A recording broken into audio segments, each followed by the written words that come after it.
Hello, friends! Welcome to episode 125 of Storyteller Conclave. This is a show all about helping you run the best tabletop role-playing game that you can, whether you're a new storyteller or dungeon master learning the craft, or an experienced storyteller looking to take your game to the next level. I'm Sara. And I'm Rob. How we doing, Rob? You know, I've got a cup of tea, and it's the first day of fall. Yeah. Yeah. First day of fall. It's Wednesday night therapy night. That's right. It feels everything's good. coming into alignment, including a couple of planets. Apparently, you can see, at least in the northern hemisphere, we can see Jupiter, Saturn, and Venus Interesting. in almost a perfect line. Yeah, we can't see crap right now because it's pouring rain for the next That's 2 or 3 true. days. That is true. But a couple days ago, it was quite visible and quite beautiful. So very nice, very nice.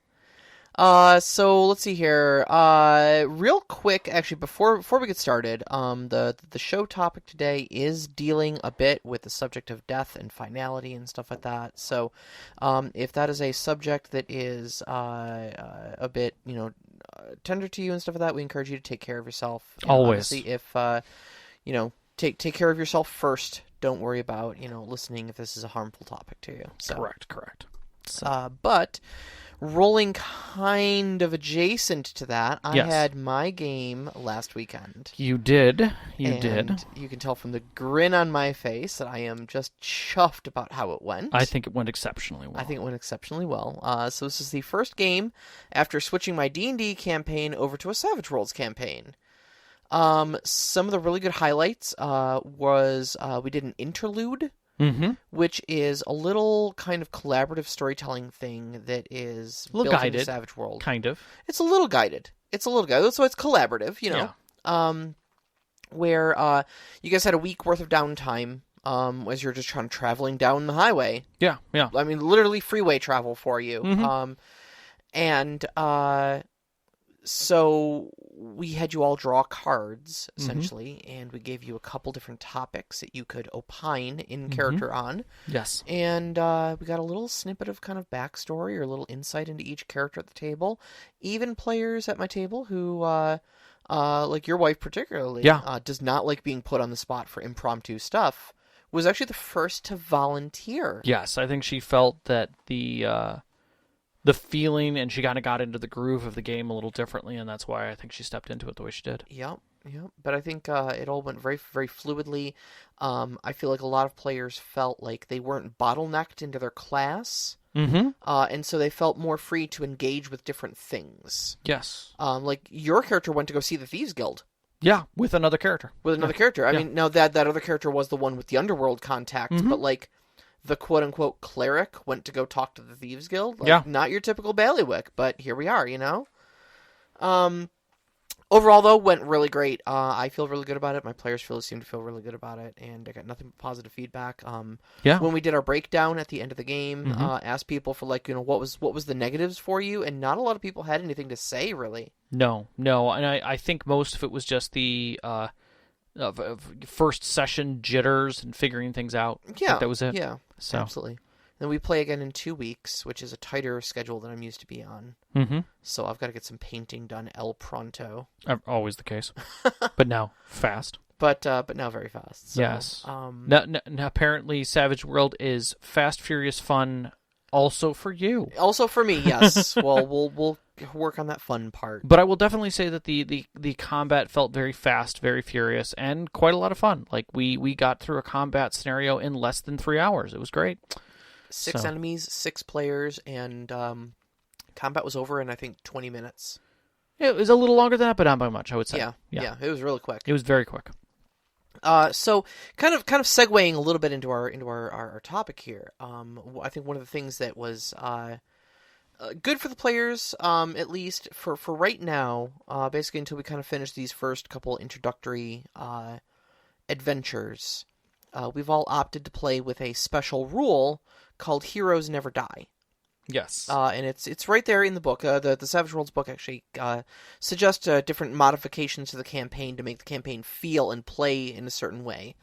Heroes Never Die is a special rule that basically removes you can't critically fail what equates to a death save in Savage Worlds. So once you're down, you make a vigor check, which is one of your attributes, and if you botch that roll, you instantly die. Yeah. Normally. Normally. And then if you fail that, you go into bleeding out. Mm-hmm. Where this is kind of like in D&D 5th edition, where you'd be making death saving throws. Yeah, it's the death spiral. You need to make your check every turn to basically see if you continue bleeding out, or if you stabilize, or if you just finally pass away. Mm-hmm. So that rule, the bleed out rule, is no longer being used. Right. So with those two rules, no crit failing and no bleeding out, it's actually impossible for a wild card to die. Mm-hmm. Without choice. Without choice. Without a player saying, I feel like my character would die in this instance, you know, and I'm prepared for that to happen in the story. The worst you'll get is like a lingering wound or a scar and stuff like that. Mm-hmm. And it's really got me thinking about what sort of consequences you can have for your characters if death isn't on the table. Mm-hmm. And the answer is quite a lot. Yeah, the gambit is quite large. In fact, taking death off the table arguably almost changes nothing.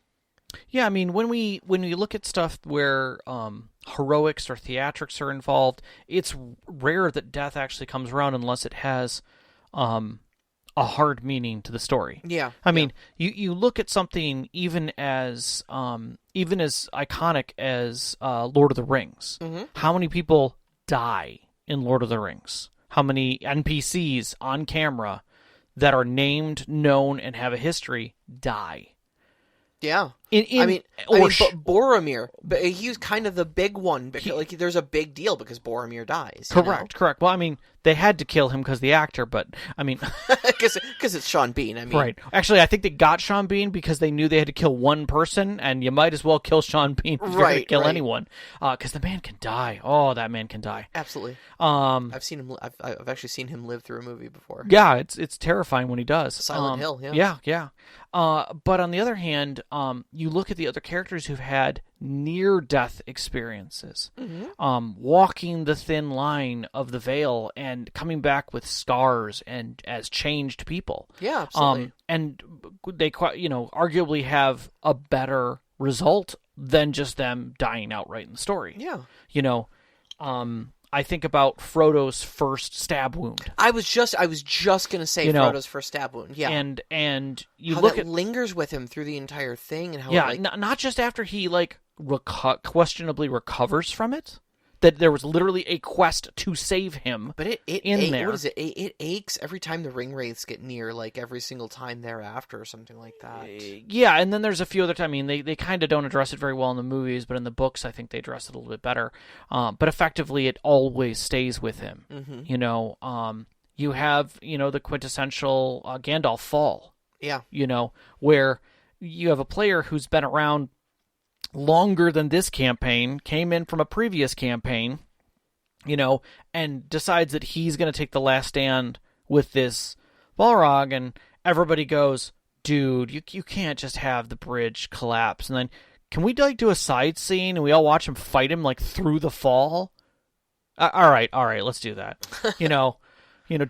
Does he finally get the better of him? And he does, but he also dies from his wounds. That doesn't seem right. Mm-hmm. Well, let's bring him back. I might sideline you for a couple, sessions to get these other guys caught up, but that kind of thing you can tell is there within stories. I mean, and that dates back much further because you have these impacting moments in any story when death is meaningful versus when death is meaningless. Yeah. It almost becomes, at a certain point, there becomes so much death that becomes grotesque. And we have that in stories. We have the grindhouse stories. Sure. Where it's not the same. Well, I mean, hell, Song of Ice and Fire kind of became, famous for that. All men must die, Yeah. I mean, and that's the thing is that you paint a different story picture and different game as death becomes more of a reality. We already have names for this as we go through in digital RPGs. Roguelike tells you that there's going to be a lot of death and rebirth. Yeah. That's the whole point of that design. You have your last save games or your last checkpoint games where you don't really die, you just return to a checkpoint. And then we have the hardcore games where you change the mode in the game and now you're playing in hardcode, meaning hardcore, you die once and it's over. You have to start the game over. It deletes your save, yeah. Yeah, everything is gone. You literally have nothing. In the case of, Minecraft, you literally have to delete the world. Yeah. Because you can't access it again. Mm-hmm. And that's the type of thing that we look at in other genres, but for some strange reason, when we look at RPGs, tabletop RPGs, death is kind of this, well, what do we do? Death is death final? Is it not final? Is it arbitrary? Is it not arbitrary? And it changes, arguably, how we look at the game. And if it's not a consequence, if it's not part of the story, then what do we use instead? Right. And I think, like we talked about, we go back to some of those sources. No, and I think like how big of a consequence death is, really depends on the game too. Mm-hmm. Like, one of the big reasons why I moved from, there's a whole laundry list of reasons why I moved from D&D to Suede. Yeah. But one of the larger things was I was having trouble executing my plot with resurrection in the world. Yeah. And I could just say that, like, resurrection wasn't a spell anymore. I guess it was probably the easiest solution. Like, you can't take that spell. Welcome to Dragonlance. Yeah.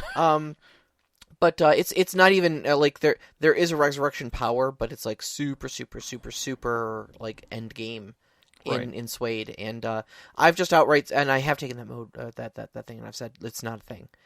But one of the things that actually spawned this whole topic for us was actually something, a thread that I saw on Reddit. Mm-hmm. There was a Reddit user named Jake Eckes. And the thread was entitled, "What's your D&D hot take?" And a lot of people were like, oh, well, this subclass is actually trash, or this subclass is actually good, and stuff like that. There aren't enough skills in the game, right, etc., etc. But this Reddit user, Jake Eckes, had a really great hot take in here, and this is actually what caused me to put this show on our to talk about list. And he says, and I quote, "Hot take. Death is not the highest stakes in an RPG. In fact, most of the time, it's not even good stakes at all, especially in D&D specifically. Mm-hmm. Death, A, removes the PC from the game, thus ending their story, as opposed to other threats which can prolong their narrative while revealing character and providing an ongoing challenge." Without a doubt. Okay? Yep. B, typically only lands hardest once. Usually the first death. Afterwards, players tend to invest slightly less in their characters, especially players who have had characters killed, meaning subsequent deaths often don't have the same punch. Mm-hmm. C, by mid-levels in the game, death, by the rule as written, becomes increasingly just a nuisance. By high levels, it simply isn't an issue anymore unless the DM fiats a shortage of material components. Mm-hmm. And D, death often presents more of a burden to the DM, who now has to not only drop any plot lines they were using specifically for one character, but make whole new ones to integrate a new character at what may be an inconvenient and unreasonable point in the game. Yeah. So, honestly, even specifically with D&D, and like the whole death is an inconvenience thing, really, like, yeah, really, yeah, it is so ridiculously difficult to die in D&D once you're like 5th level. Well, especially in 5th edition. Even out at the get-go, you've got so many spells that snatch you back from the edge of death that you don't even get close to death. Bonus actions, simple actions that can restore a character back to their feet even. Mm-hmm. So it is incredibly easy to keep an entire party alive as long as someone is standing. Oh, yeah. If the cleric's standing, it's real easy. Mm-hmm.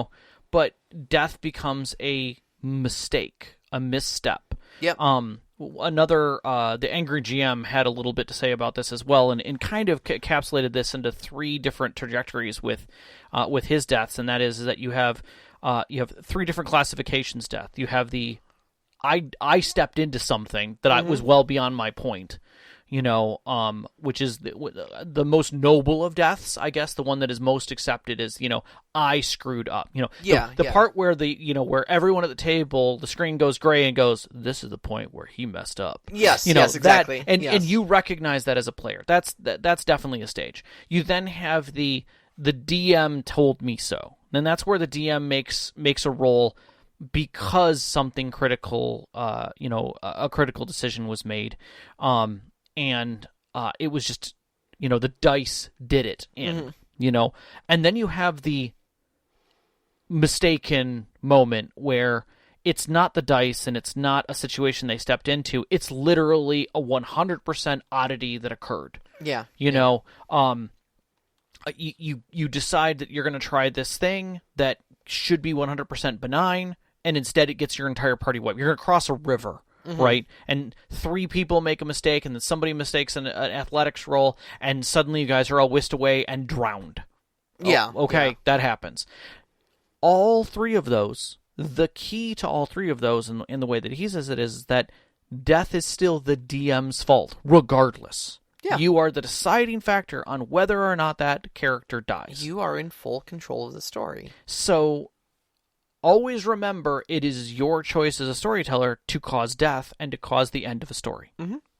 So again, is that a stake then, if you can decide on a whim that it's not, or that it is? Yeah. It's no longer a mechanic at that point. So it becomes a point of, it is a consequence. Is death a consequence only to the players or to the storyteller? Mm-hmm. Obviously, if now you've got to get another character integrated, 100% it's a consequence to the storyteller. Yeah, sure. And so you're going to subconsciously not want to do that. Mm-hmm.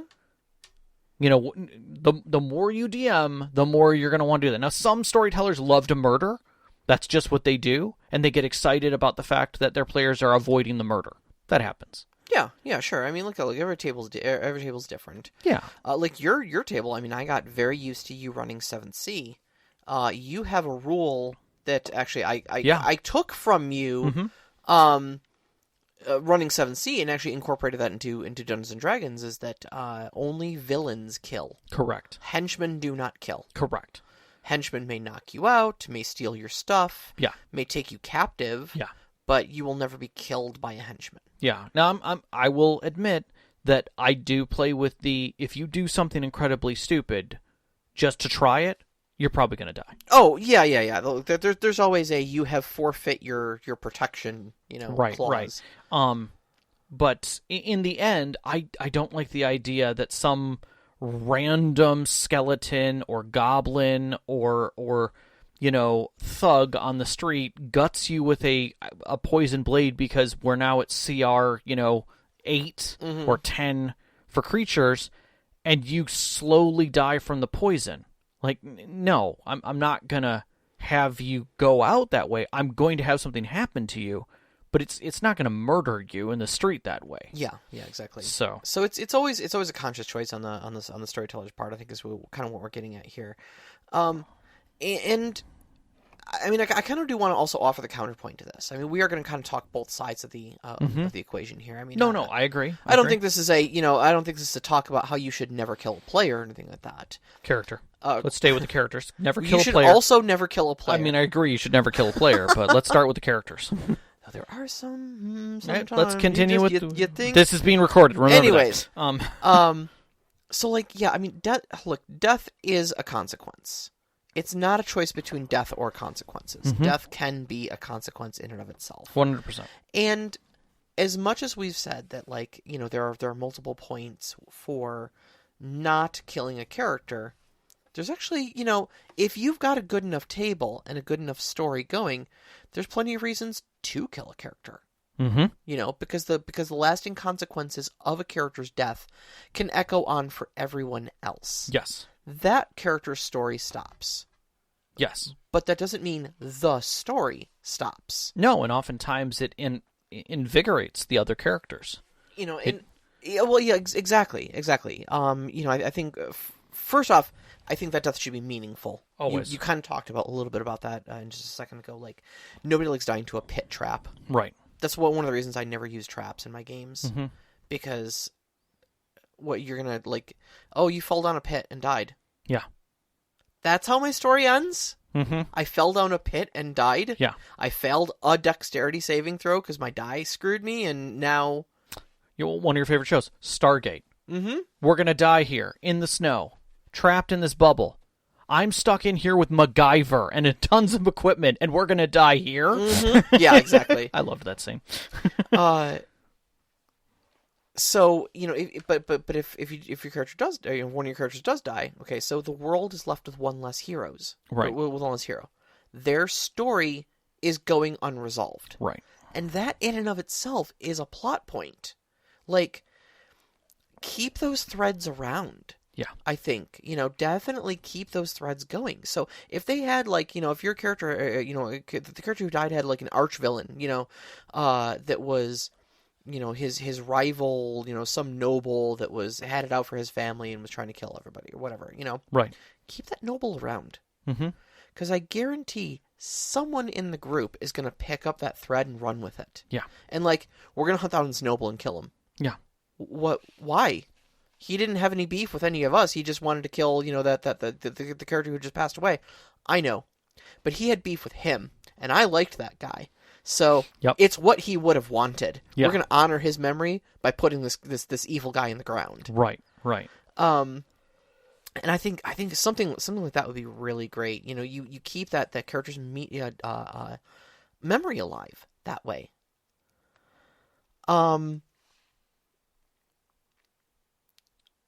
Also, much of the impact of death hinges upon the group's attachment to the character.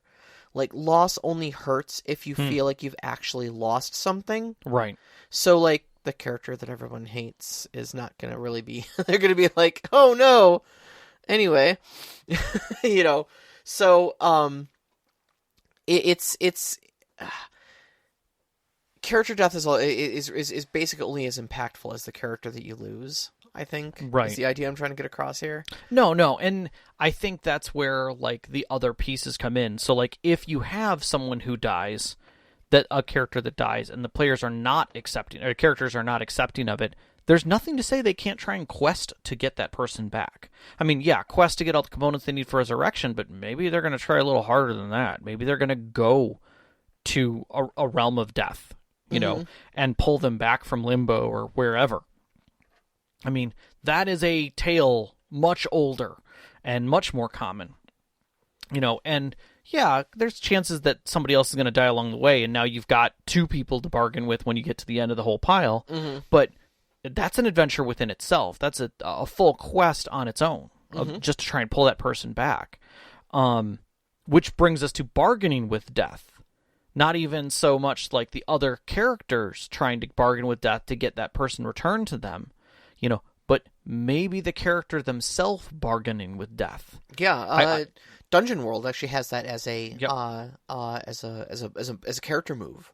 When the character takes their last breath, you meet an incarnation of death. Yeah, and bargain with them for your life. Yeah, and like I've seen a couple of really neat moments that people had used. One was a case where the person said, as you feel the orc's blade come through you, the piercing piercing feeling of it cutting through your skin, and the burn as your life pulls away and your eyes close, they flash open for a second, and you're in a cold, dark cell.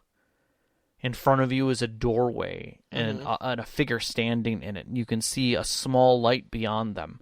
And behind you is a darkened hallway that is just, it seems to be endless. And the figure looks at you and says, you can either come with me or return back. You will return different. But I will be here waiting every time. And you're like, who the hell is this guy? Like, and what do you mean different? Right. And so do they return? A lot of wiggle room in that Do word. they return as a new person? Mm-hmm. Do they embody somebody else? How does it happen? How does the story? And that's really up to you how you interpret that through. The other one, which I loved, was you wake up and you're strapped down to a doctor's table with a bright light shining in your face as he pushes open your eye and says, "Is it just you, or did we bring someone else back with you?" Oh, no. Oh, no. Yeah, those kind of moments where you've got some other pieces to it. Mm-hmm. But I liked some other methods of return, where bargains or things like that got involved. But I mean, it also allows players to come back and be something else. Sometimes they're done with a character and they want to try something new, but they still have an investment in the story. Yeah, personally. sure, absolutely. And I think sometimes you have those opportunities to kind of have that heroic death. You have that moment where you can square off against the Balrog and say, "Fly, you fools." And I mean, yeah, death is going to be the consequence for this, but right.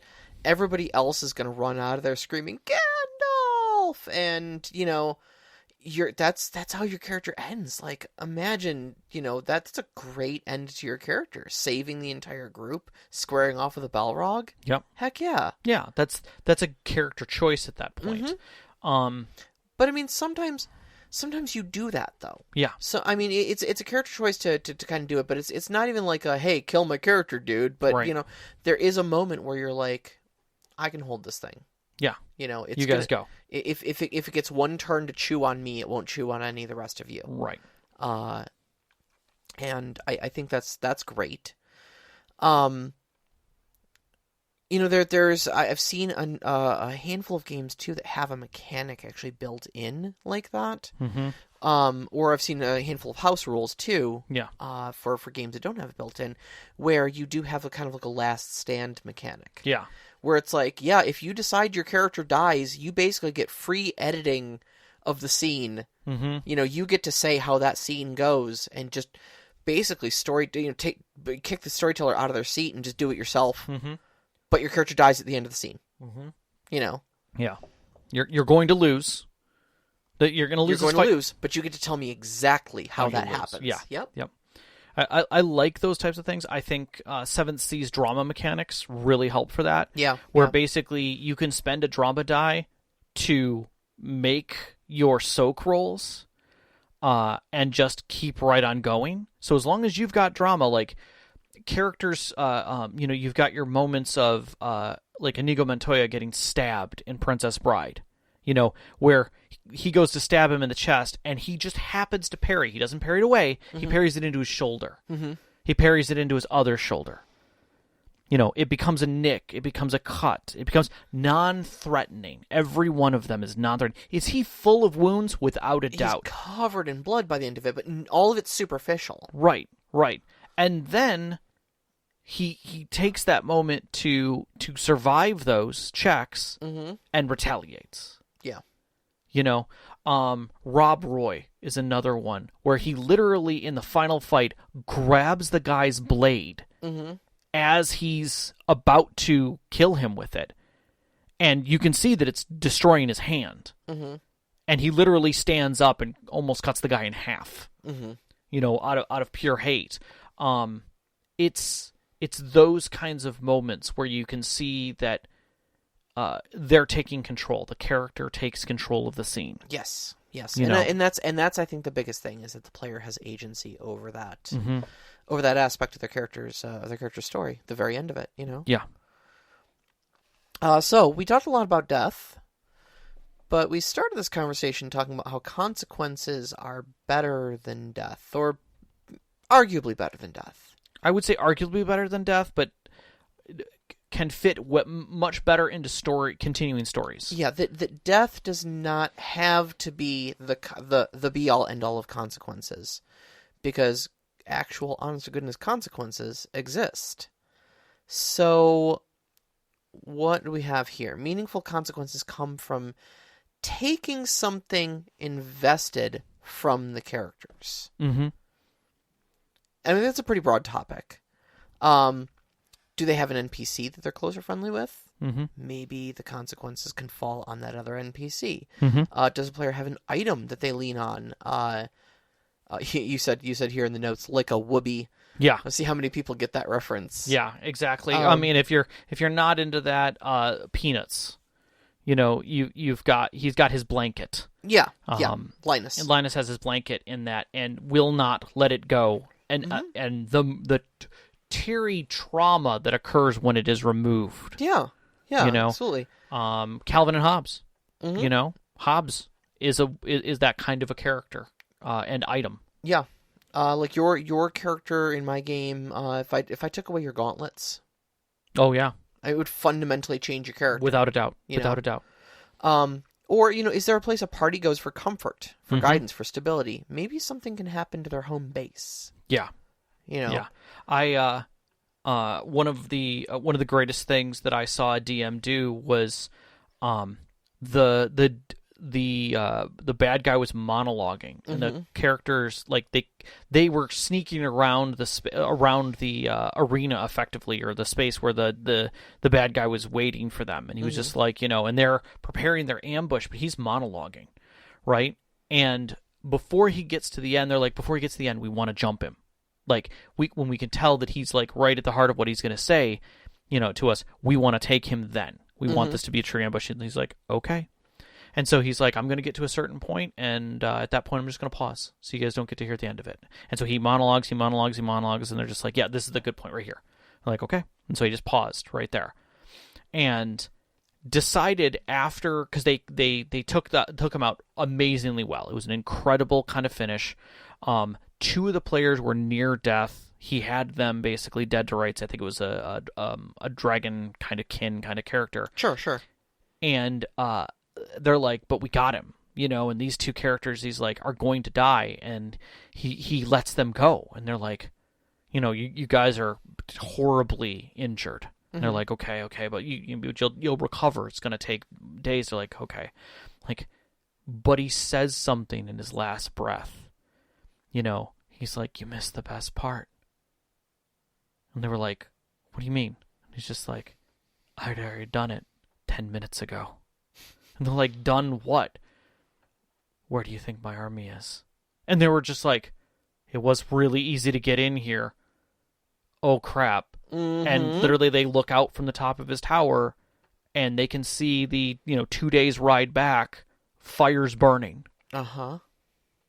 And they're like, oh, crap. Yeah. Yeah. You no longer have home. Congratulations. You got me monologuing. But... Yep. Yeah. My plan's already in action. Yep. So, but, I like those moments where the consequence is already something that the players are heavily invested in. Where they're tied to it, and they want to either do something about it or change it, and it physically changes the player sitting at the table and looking at the moment that they're upset. Yeah, absolutely. They and their character are upset. The viewer is upset. Someone who's watching is like, no, this can't happen. That's what you want. Yeah, out absolutely. Of those moments, those kind of consequences. I mean, you've got the obvious low hanging fruit for consequences, like lingering injuries. Yes.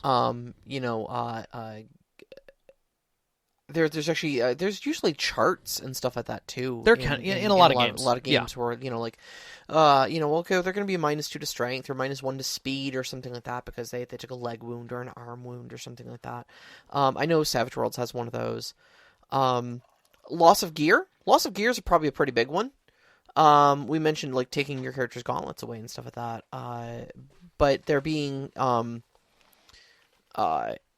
having your gear stolen from you, and I would say probably worse yet, used against you. That's the one that always gets me. Yes. Is that my magic sword? No, this is my magic sword. Yeah. The loss of the whole mission as a whole, or NPC allies. The other one that gets me is where it affects their soul. Like it affects something deeper. So, for instance, like you get 1d6 less healing when it's applied to you. Oh, interesting. Yeah. So that you're not as attached to the world anymore. Spells that target you have a 10% chance of failure because you're not whole. things like that. Sometimes magic mistakes you for an inanimate object. Correct. Yep. Because you're not quite there. Mm-hmm. You're not quite part of the world anymore.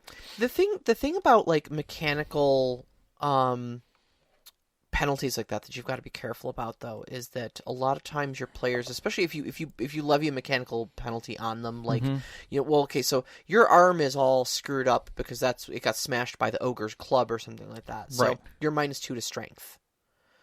They can feel like that has like fundamentally hit their character in from like a quote unquote usefulness standpoint, right? And like especially in D&D, there tends to be a mentality of like suboptimal equals dead.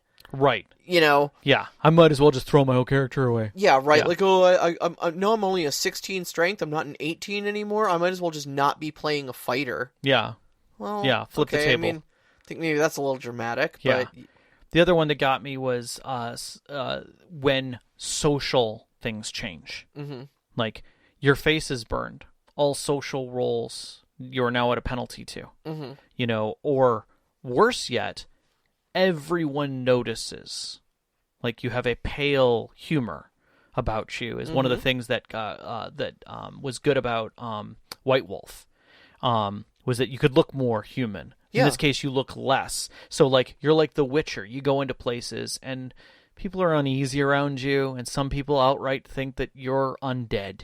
Yeah. You don't deserve to be here. Mm-hmm. You don't belong And anymore. whether they consciously put it together or not. Right. Whether the thought, oh my god, this guy is dead, actually crosses their brain, there's something deep and primal in them that looks at you and goes, that dude ain't right. Yeah, dear God, what is that thing? I don't want to be around him. Yeah. Yeah, exactly. And it's those types of things that last in players. That now you've got this problem, and a smaller group that is the only group that understands. Mm-hmm. Mm-hmm. I think the other thing too is ability to do something to fix it. Mm-hmm. Like a consequence is one thing, but like I think one of the important things to move a story forward is almost like a quest to fix the thing, the consequence. Sure. Knox in the Box actually is kind of what made me make this comment. Is Knox in the Box in here is in the live chat, and he's saying I'd rather have a one-time big punishment than one I get constantly reminded of. And I'm just thinking like. Right, but if you're constantly reminded of it, that's your incentive to do something about it, to right that wrong. Right. And, in a certain way, like, okay, you can't really do much about a broken arm or a scarred face or something like that. That's not really a thing. But, like, if an NPC's home got destroyed or something like that, or, like, one of them got kidnapped or something like that, you now have another quest. And that's to go fix the thing that just went boots up. Yeah. And honestly, I think those ones you should be constantly reminded of. Yeah. Because it's there. It's present in the world, Mm-hmm. It's a thing now. Yeah. Yeah, one of the things that got me was that when I was reading about this was someone who was saying, I believe it's Jaime Lannister loses his hand, and it becomes an iron hand, an iron fist, and he hates it because it's made him less of a fighter. And then one day he figures out that he can parry with it and grab with it when he needs to. Yeah. And he goes, this doesn't make me less. This makes me equal, if not better in some cases. Right. But it takes him time to learn that as a character. And somebody said, I did that to somebody. I basically took their hand in combat instead of killing them. That was the coup de grace, if you will. And the person immediately said, well, I'm going to have an iron hand made and I can use it to parry. And I'm going to be like, you don't have that ability. You don't have, iron hand fighting. That's something you're going to have to learn. Yeah. And they were like, crap. I suppose that's true. Right, but it's a goal for the character then. Yeah. It moves the character's story forward from a crippling consequence. Yeah. Figuratively and literally. Also, best line ever that followed up in that game, he said, was when another fighter said, give me a hand, and he literally took off his iron hand and threw it to the other person so they could use it for something. Amazing. Amazing. Yeah. So, valuable in the end, but again, it was a learned experience, and it carried the game forward. Yeah, I yeah, love those absolutely. types of things. You put on some more interesting stuff in here, and one of them, I don't necessarily like it, but it was kind of what I was leaning into with the Okay. pale humor. Sure, go ahead. Humiliation. Humiliation, yeah. I've always had a hard time bringing humiliation into gaming, just because I don't like it as a person. So therefore, I don't bring it into game. Yeah, yeah. But because it is painful. It is. Exceptionally it painful. absolutely is, yeah. But at the same time, it does work very well. Because I think PCs are more apt to want to avenge a wounded ego, honestly. Like, if a villain, cuts off your hand instead of taking your life, you can be like, okay, that's actually kind of fair. Like, I get that. You spared my life. You took a part of my body from me. Yeah. And now it's dreadfully inconvenient. Now I've got to deal with the stat penalty and this awkward, I don't get to use the shield anymore because I can't hold it, Right. et cetera, et cetera. But, like, leaving them completely whole and capable and just wounding their ego just makes them mad. And I love that as a consequence because, man, that just sinks such a huge plot hook into them that you can just pull them in so many directions. Because the moment you say, hey, you know that guy that basically pantsed you in the middle of public? Yeah, he's here. You just watch them just crunch up their hand, grab their dice, and they're like, oh, I'm going to kill this guy so hard. And you're like, yeah, that's what I wanted you to do. Okay, Yep. Cool, Yep. Thanks. Yep. I think it's a great consequence. Yeah, and you can definitely do things like that. Like, one of the ones that got me was a whole party wiped, basically. And, in a defense. And they came to right where they wiped. Laying there, somebody tending to their wounds, like some homeless people, effectively, who had taken into the space, had found them alive and dragged them to the side, and were tending to them while scavenging the place because everyone was dead. And they were like, you survived. And they were, you made it good, that's great, and everything like that. And they're like, everyone's dead. Like, what? They're like, everyone's dead. So it didn't work. No. Like, they got away, everything's been pillaged. Most of the buildings have been sacked. You're the only ones left. It was those stupid heroes that failed us.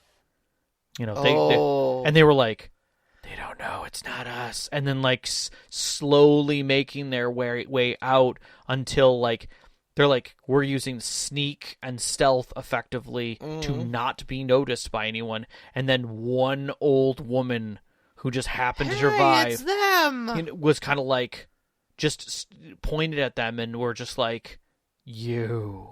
And everybody was just like, oh.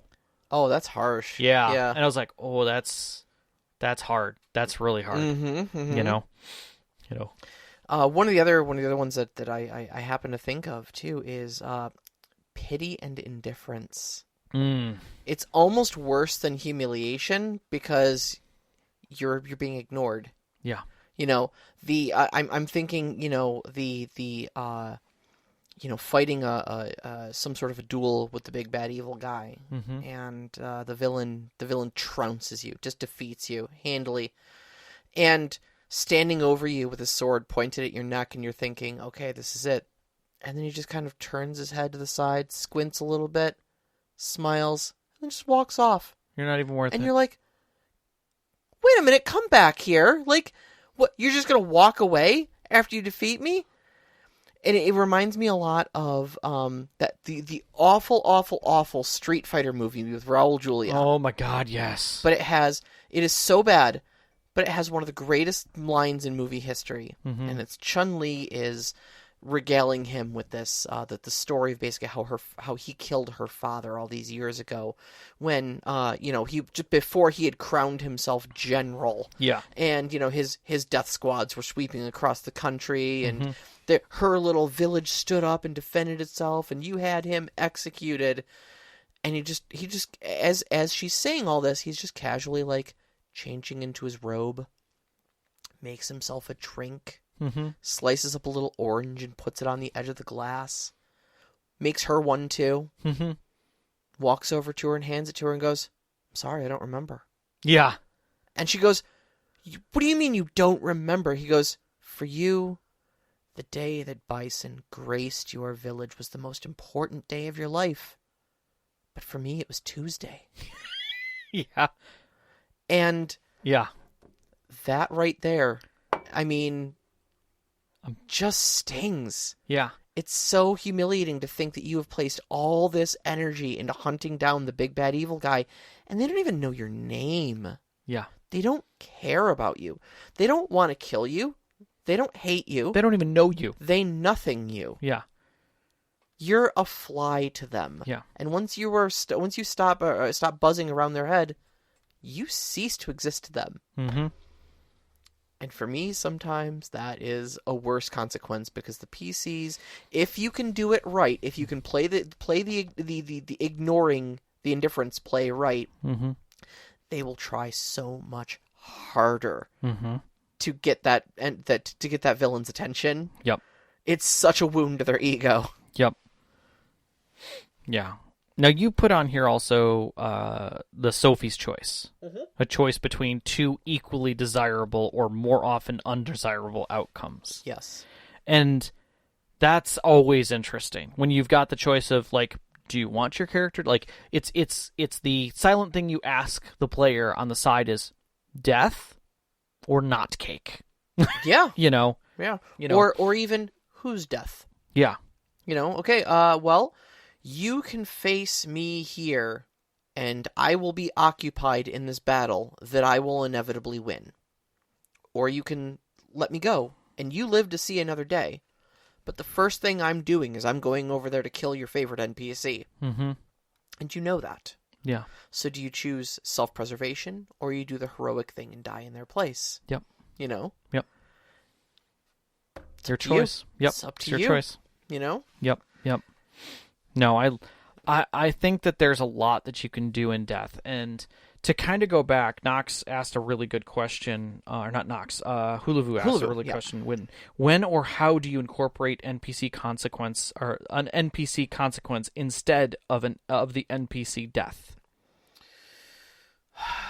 That one's difficult. NPCs are a lot easier to kill off because they're extras. Right.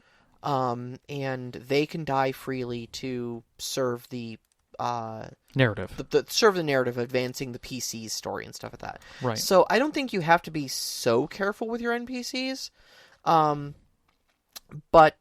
definitely, like, you know, consequences over death is a thing. Mm-hmm. You know, a favorite shopkeeper, trash their shop, steal half their inventory. Yeah. It's a great... I think it's whatever is, you know, whatever serves the narrative best and whatever is going to best motivate the PCs. Yeah. Because ultimately, this isn't the NPC's story. Right. One of a really great thing that gets used in film, especially movies where you've got a heavy protagonist who's like the vigilante style. You know, he's taking care of people secretly. Equalizer is a good version of that, where they go and do something, and the retaliation is upon the people they know. Mm-hmm. You know, like, well, why didn't this guy show up for work today? He decided that he wasn't going to do it anymore. I got him this job. Why wouldn't he want to do this? And he'd go back to that place, and you find out he's working at his mom's shop that recently got firebombed. Mm-hmm. And they're putting it all back together, and he's just going to stay here and help Mom work the shop.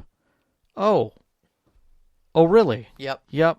Somebody came in, and maybe something happened, but I can't talk about it. Yeah, NPC consequences are great for showing the players that the stakes have been moved up without ever hitting the players to do it. Correct. Yeah, or people getting quiet.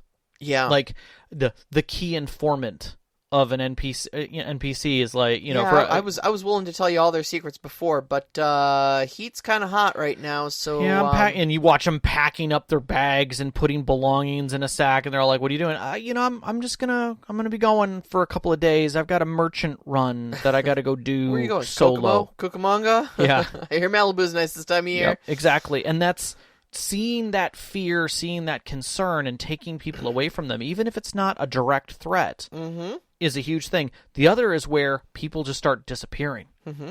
And that spooks the hell out of PCs all the time, those kinds of consequences. Now, those can fit into stories pretty tightly, you know, where the consequence is that something gets taken from them unexpectedly, you know, and now things are moving on from there.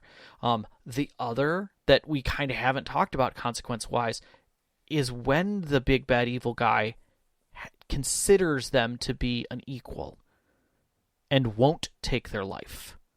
Oh yeah. Yeah. Where they want them to be better. Like, you can't just die. You know, it's the Batman Joker kind of thing. Yeah, it's almost the difference. It's the opposite, the polar opposite of the pity and indifference play. Yeah. Of the, I'm not going to take your life. I would sooner destroy a stained glass window as an artist as yourself. Correct. And that's the moment when you really have the PCs, like, they're still the villain. They still want to fight them at every turn and thwart anything they're going to try and, you know, any of the PCs are going to try and do. Mm-hmm. But they revere them. They honor them. And in that's something even more terrifying in some cases. Yeah. You know, I don't want to see you die.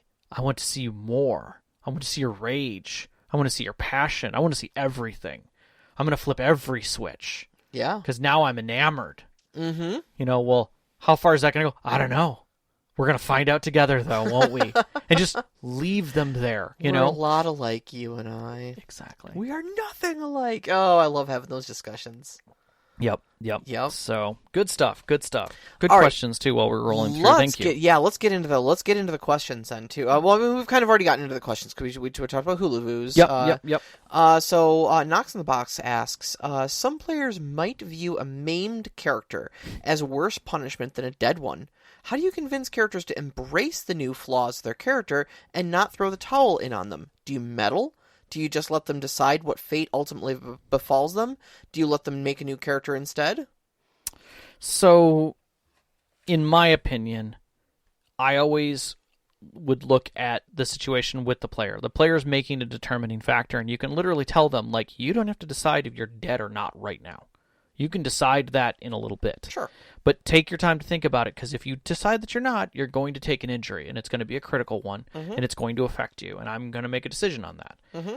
After that, it's up to them to play it, regardless of whatever happens. Yeah. If the player doesn't want to role play it, or decides within like 3 or 4, sessions, is just like, you know what, I can't. My character just can't. I can't keep this going. Fine. You're not enjoying yourself. Change it up. Yeah. That's where I'm at, is that let them have their level of enjoyment.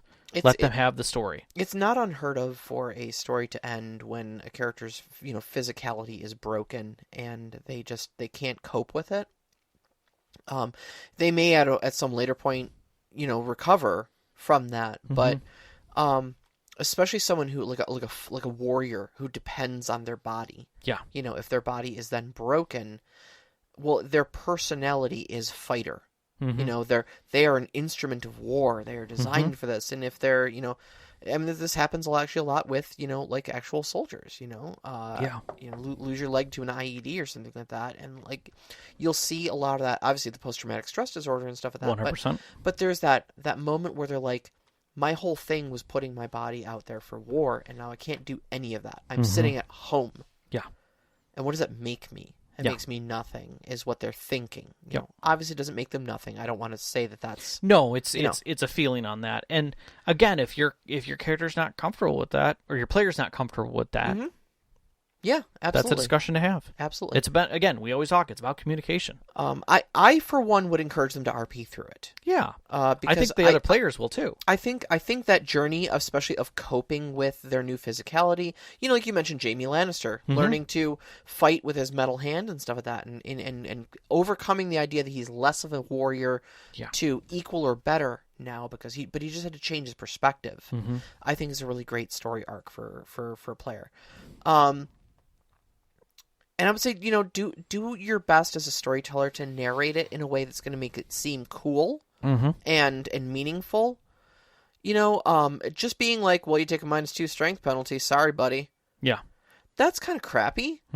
But, like, for instance, your wife's character in my game is playing a Khajiit and took the fear effect from a ghost at one point. Yeah. and it has a side effect of aging you like 1d4 times 10 years. Yeah. And took a real bad roll on that one. It was like Yeah. 20 or 30 years or something like that. And so for the next couple game sessions, I was writing into the narration that, like, you know, it gets a little chilly at night, and her bones ached in a way that she wasn't used to. Yeah. And she heard a creak in her joints, and, you know, little, looking in the mirror and seeing the little flecks of gray fur along the side of her snout, you know. And put it into the narrative to make her feel like part of her character, rather than just being, well, you're old now, so you're -1 to speed, yuck. Exactly. You know? That seems like a punishment. But being like, yeah, you're old now, and here's the story that it's telling. Yep.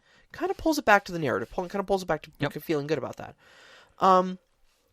The other thing, too, is that depending on the system you're playing, you know, hindrances are a source of roleplay, and sometimes a source of benefits. Yeah. Savage Worlds has a whole system of hindrances. One of the very first things you do when making your character is pick your hindrances. Yep.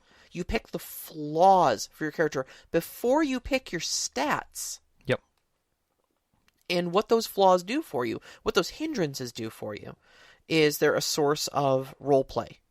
And when you roleplay your hindrance, when you are boastful or arrogant or mean or whatever, I give you a Benny. Yep. And you get to spend that Benny later for rerolls or whatever. Nope, I think that totally fits in. Fate has Fate tokens. 7th Sea has a drama die, things like that. Inspiration, even. So yeah, it can be a great source for things like that too. Yep. All right, Overwatch has a question. Movies, books, and other media are a font of famous and notorious death scenes, adding much punch up to drama or at the end of a long character arc. But is there anything that stands out to you by the way of consequence scene? A standout one from a book or show that stuck with you? What would the same consequence work at an RP table, and why not? The Jaime Lannister was a perfect one for me. Was that there was a consequence instead of death. Gandalf's fall. And transformation was another one for me in that one.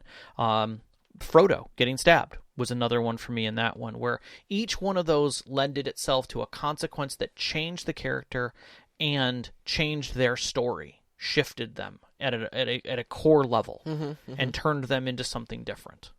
So, I was thinking about this question earlier, and I was having trouble coming up with one.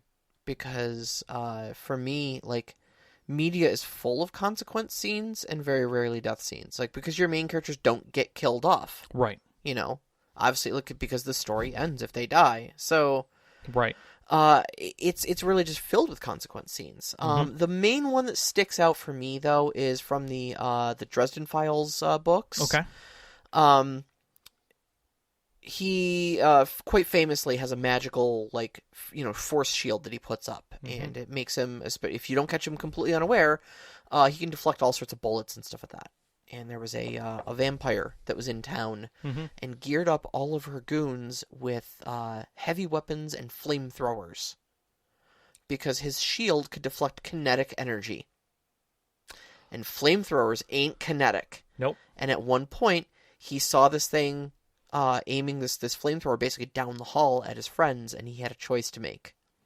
He knew in that moment his shield was not going to deflect that flamethrower, so but it was going to hit all of them if he didn't. So he threw up his shield anyways and basically tried to tweak the magic in it to keep it from going. Yeah. And for like literally, I mean, I think maybe even up until the very latest books, his hand has been basically charred. And he's been trying to slowly, like, regenerate it and, using magic and whatnot to get feeling back and movement in it back and stuff like that. Yeah. And it's only because he's a wizard and he exists on a slightly higher supernatural level than a regular human that he's even getting his hand back. Otherwise, it would have had to have been amputated. Yeah. There's been several times in stories where characters are critically injured. As much as we don't necessarily like it, at times, Dumbledore drinking basically a poison and nearly dying, and also being crippled by the One Ring that he was wearing, where it was literally killing him slowly. But, he was losing his hand, he was losing strength, he was losing ability the whole time. And so each one of those were creating crippling consequences for those actions. And I definitely think that those are ways that it is stuck out that consequences way more, and because it carries into the story and through the story, everyone feels it. Yeah. All players involved feel it versus just the one. Yeah, absolutely. So. Absolutely. All right.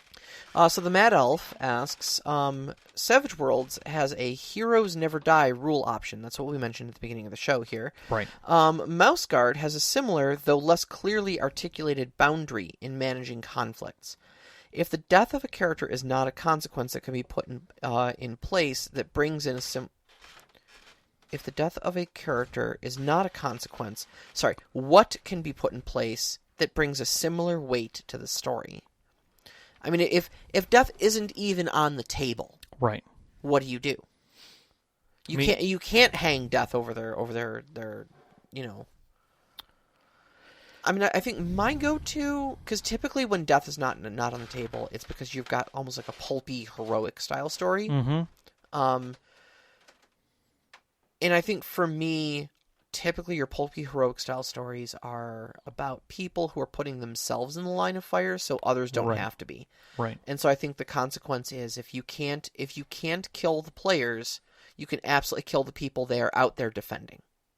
Exactly. And I think that's the key takeaway to this, is that when you're stepping into a game and you're starting to learn what your players are doing and who the players are, but over time you learn what the characters value.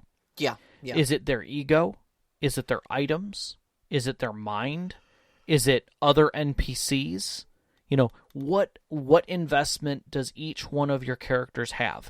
Make a quick note of it. Mm-hmm. Because later you may want that note back. You may look at it and say, okay, I know that this character, it's all about the face that they put forward. Like they see themselves as some kind of a dashing hero, and they always want to have a good face forward and people to know them well and think of them well, and to have and that they're going to go that way. I know that this player values their strength and their abilities. I know that this player values their wit and their lore and their knowledge. I know that this player literally values everyone else around them. They don't value themselves, but they'll take care of everyone else, including NPCs, dogs, trees, whatever it may be. So now you've got this list of values. When something happens and you need a consequence, say your witty character, your character who, is a lore master and has, constantly is the one, pulling arcane knowledge and things like that, they die, right? And you're like, okay, well, death isn't on the table, right? So you're like, okay, so it takes, you all finish this and are able to bring them to a place that you guys can settle down and heal for a couple of days. Eventually you wake up. You've got your head wrapped up in cloths. Your physical wounds have closed up. Some of the places that are stitched and have been manually healed have finally cleansed themselves. And you go to read and your sight isn't good enough. You got to hold the book at arm's length and bring it close and then bring it far, and just the focus isn't there anymore. Your eyes twitch as you try and focus in on the words, and worse yet, as you try to, conjure, and read your own spell book to try and bring those spells to memory, they aren't nearly coming as well. Mm-hmm. Every day you lose a spell slot. Oof. Your lore is hindered. Mm-hmm. And now you've affected that character in a way that, is tangible, that they can feel. Yeah. And it's personal to them, and that's where that weight kicks in. And that's where it feels an equal weight, and the other players want to help them. Mm-hmm. Maybe they find wands. Maybe they find other things to help them become, back to the level of casting and lore that they were before. But it's those conflicts and the way that the group pulls together to help them through it is, I think, where the weight of that comes in. Yeah, absolutely. So. Absolutely. All right, well, next week's topic is we're going to be talking about Character Concepts 101. So where do you fish the ideas for your characters up out of there, and how do you make them interesting when they get there? You can find us on Twitter at @ST_Conclave, on Instagram at @ST_Conclave.